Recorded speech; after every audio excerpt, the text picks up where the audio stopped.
ప్రాంగికంగా మాట్లాడుతున్నానని చెప్పి మీరు సెటైర్ వేసినా కూడా దాంట్లో మంచి తీసుకుంటున్నా, చుట్టూ ఉన్నటువంటి ప్రజలందరూ జనరంజకంగా ఆనందించేట్టు మాట్లాడుతున్నా కదా. అంటే అంటే వాళ్ళు ఎందుకు చప్పట్లు కొడుతున్నారు? తప్పు చేస్తున్న వాళ్ళని గట్టిగా వడ్డిస్తున్నావు, కాల్చి వాత పెడుతున్నావు మాటలతో అని చెప్పని చప్పట్లు కొడుతున్నారని తీసుకోరా మీరు? తీసుకో, ఏం పర్లేదు. ఎక్కడండి, ఎక్కడది? ఇక్కడ ఏమన్నారు, పదవిలో ఉన్న సమయంలో మీకు ఏ విధంగా పోలీసు భద్రత కల్పించారో అనేది మర్చిపోయి మీకు రక్షణ అందించిన ఇదే శాఖపై. అంటే నేను ఇప్పుడు పవర్లో లేను, అధికారం లేను. అనేక మార్లు మా ఇంటి ముందుకు చాలామంది రౌడీ వేదలు వచ్చే ప్రయత్నం చేశారు. మా కార్యకర్తలే నన్ను కాపాడారు, నిలబడ్డారు నాకు అండగా. మరి ఇప్పుడు బతుకుతున్నాను కదా సార్, నేను ఇప్పుడు బతికే ఉన్నా కదా, చచ్చిపోలేదు కదా, నన్ను ఎవరు మర్డర్ చేయలేదు కదా. ఆ రోజు ప్రభుత్వం ఆదేశించింది, కల్పించింది. నేను వద్దన్నా సరే నేను ఎస్కార్ట్ వద్దనేవాడిని, ఊర్లో బండి మీద వెళ్ళేవాడిని. జైపాల్ గారు మీకు తెలుసు కదా, నేను ఊర్లో మంత్రిగా ఉన్నా కూడా బండి మీదే తిరుగుతూ ఉండేవాడిని కదా, గన్మెన్ లేకుండా. వెంటనే ఎస్పీ ఆఫీస్ నుంచి నాకు ఇచ్చిన గన్మెన్లందరినీ పిలిచి ఎన్నిసార్లు మెమోలు ఇచ్చారు, ఎన్నిసార్లు సస్పెండ్ చేస్తామని చెప్పి నా చుట్టూ ఉన్న గన్మెన్లను బెదిరించారు. అడగండి, పోనీ అడగండి. ఎక్కడో గడ్డి పీకుతానో, మొక్కలకి నీళ్లు పోస్తానో ఉంటారుగా నాకు గన్మెన్లు. ఎందుకంటే మా గన్మెన్లు చేశారంటే అక్కడి నుంచి వేధింపులే కదా. 2 ఏళ్ల నుంచి నా గన్మెన్లు చేసిన వాళ్ళందరికీ వేధింపులే కదా. నాకు చేయని, కొడాలి నానికి చేయని, లేదా దాదాపు ఆల్మోస్ట్ వైసీపీ ఎమ్మెల్యేలకు చేసిన వాళ్ళందరూ కూడా సెకండ్ గ్రేడ్ పోలీసులుగానే బతుకుతున్నామని వాళ్ళు బాధపడుతున్నారు. బయట పెళ్లిళ్ళు అక్కడ ఇక్కడ చెప్పినప్పుడు మాట్లాడుతున్నారు. సార్ మాకు ఎందుకు ఇచ్చారు? నేను ఎవరిని ఏ పోలీస్ ఆయన్ని నాకు ఇతన్నేయండి నేను అడగల. వాళ్ళే పంపించారు, వచ్చిన వాళ్ళు పని చేసుకెళ్ళారు. వాళ్ళు ఎప్పటికీ నేను మొదటిసారి 2004 నుంచి నేను పనిచేసినటువంటి అందరూ ప్రతి ఒక్కరు కూడా ఈ రోజుకి వాళ్ళ ఇంట్లో చిన్న ఫంక్షన్ జరిగినా నాకు వచ్చి చెప్తారు. చిన్న కష్టం వచ్చినా నాకు ఫోన్ చేసి, అయ్యా నాకు ఈ కష్టం వచ్చిందని అని చెప్పి చెప్తారు.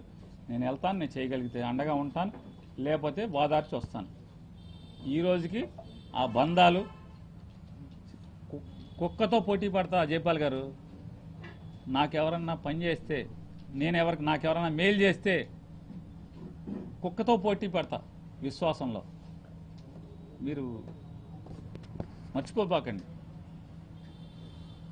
మనిద్దరం కూడా ఎన్నోసార్లు, ఎన్నో రాత్రులు మీరు వచ్చారు, మాట్లాడుకున్నాం, చిట్ చాట్ చేసుకున్నాం. ఎన్నో సందర్భాలు మీ ప్రేమని, మీ అభిమానాన్ని ఎంతో నా మీద కురిపించేవాళ్ళు, వలకబోసేవాళ్ళు. ఇప్పుడు అనిపిస్తుంది వలకబోయటం కురిపించడం కాదు, పారబోసావని చెప్పండి. పోలీసు శాఖ పట్ల ఏనాడు పేర్ని నాని అనేవాడు, నేను అద్భుతంగా చెప్తా. పోలీసు శాఖ బందర్లో 2 లక్షల జనాభా ఉంటే, 2 లక్షల జనాభా ఉంటే కేవలం 200 మంది పోలీసు కంట్రోల్ చేస్తుంటారు, కాపాడుతుంటారు అని చెప్పి ఎన్నోసార్లు ఎస్పీ స్థాయి అధికారులకి నేను అపోజిషన్లో ఉండగా, ఇవాళ గుంటూరు ఐజీగా ఉన్నటువంటి, ఎడిషనల్ డీజీగా గుంటూరు ఐజీ స్థానంలో పనిచేస్తున్నటువంటి ఆయన ఇక్కడ ఎస్పీగా ఉన్నప్పుడు కూడా నేను వెళ్ళి అదే చెప్పేవాడిని. సార్, ఏదన్నా సరే తెరమాటున అధికార పార్టీకి అనుకూలమైంది జరగాలి తప్పితే, బహిరంగంగా జరిగితే పోలీసు వ్యవస్థ పట్ల మర్యాద తగ్గకుండా చూడండి సార్. మీరున్నండి అధికార పార్టీకి అనుకూలంగా. ఎన్నోసార్లు వెళ్ళాను, ఎన్నోసార్లు వెళ్ళి కూర్చొని చెప్పేవాడిని. ఓకే సార్ అంటే పిటిషన్లు ఇచ్చుకెళ్ళేవాడిని, వెళ్ళి కూర్చొని చెప్పేవాడిని. సార్, మీరు అధికార పార్టీకి అనుకూలంగా చేయండి, తప్పులేదు, కానీ బహిరంగంగా ప్రజలకు కనపడకుండా ఉండాలి. అది బహిరంగంగా విచ్చలవిడిగా అది చేస్తే వ్యవస్థ పట్ల గౌరవం పోకూడదు, భయం పోకూడదు, మర్యాద పోకూడదు పోలీసు వ్యవస్థ పట్ల.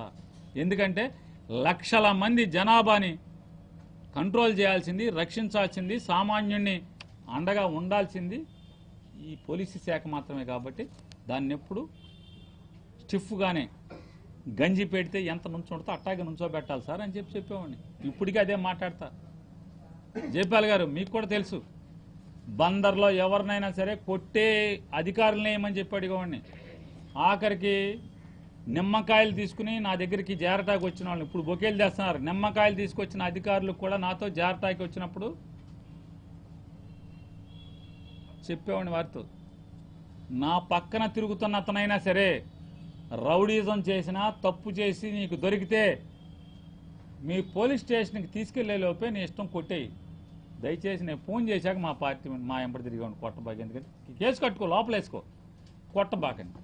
ఎందుకంటే మేము రాజకీయ నాయకులు కదా, రోజు మా ఎంబడి జనం తిరగాలి కదా, కార్యకర్త తిరగాలి కదా, కొట్టబాక. నేను ఫోన్ చేశా, నేను ఫోన్ వచ్చేలోపు కొట్టిపోవాలి. కొట్టేయగానే సార్ అది తెలియదు సార్, కొట్టేసా, తప్పు చేశాడు సార్, కొట్టేశాం సార్, అయిపోయింది సార్, సరే సార్ ఏం కొట్టలేదు సార్ అని అనాలి. మనం ఇలా నడుచుకోవాలి అని చెప్పేవాడిని. కావాలంటే ఇవాళ నాతో పనిచేసినటువంటి వారు ఇవాళ సిఏలుగా, డిఎస్పీలుగా, ఎస్పీలుగా, రిటైర్ అయిపోయిన వాళ్ళుగా, ఎడిషనల్ డీజీలుగా ఉన్నారు. వారిని కనుక్కోవచ్చు. ఏమి పేరు నాని అనేవాడు తేడా కేసు కాదు జైపాల్ గారు.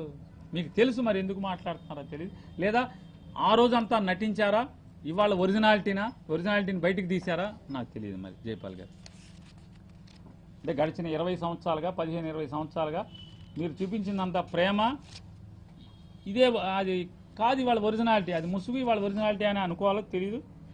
ఎస్, నాకు రక్షణ ప్రభుత్వం కల్పించింది, నాకేం ఎవరి ఆయాచితంగా ఇవ్వలేదు, నేను వద్దన్నా కొందికి నాకు ఇచ్చారు. నేను రక్షణ కోరుకోను సార్. చంపేశారు. నేను ఎవరన్నా కిరాతకం చేశాను అనుభవించాలి. మంటలు చేసినాడు మంటలకే పోవాలి. ఎప్పుడన్నా ఒంటరిగానే తిరిగాను కదా జైపాల్ గారు, మీకు ఎప్పుడన్నా ఒంటరిగా కనపడ్డాను చెప్తే, కారులో కూడా సింగిల్గానే కదా నేను కనపడింది. ఇంత టెన్షన్లో ఉన్నటువంటి ఈ పరిస్థితుల్లో కూడా సింగిల్గానే తిరిగా కదా. మీరు పోలీసు శాఖలో అని గురించి చెప్తున్నారు. శాఖ వద్దు, శాఖ తప్పది. నన్ను హత్యాయత్నం చేస్తే గుడివాడలో ఇంతవరకు ఇన్వెస్టిగేషన్ లేదు, అరెస్టులు లేవు, 0 ఎఫ్ఐఆర్ కట్టి అక్కడ మీ రికార్డ్ రూమ్లో పడి బూజు పట్టింది. ఏమంటారు దాన్ని? సమానం చెప్పరా? జడ్పీ చైర్పర్సన్ గారిని హత్యాయత్నం చేస్తే ఇన్వెస్టిగేషన్ లేదు సార్ జైపాల్ సార్, అరెస్టులు లేవు.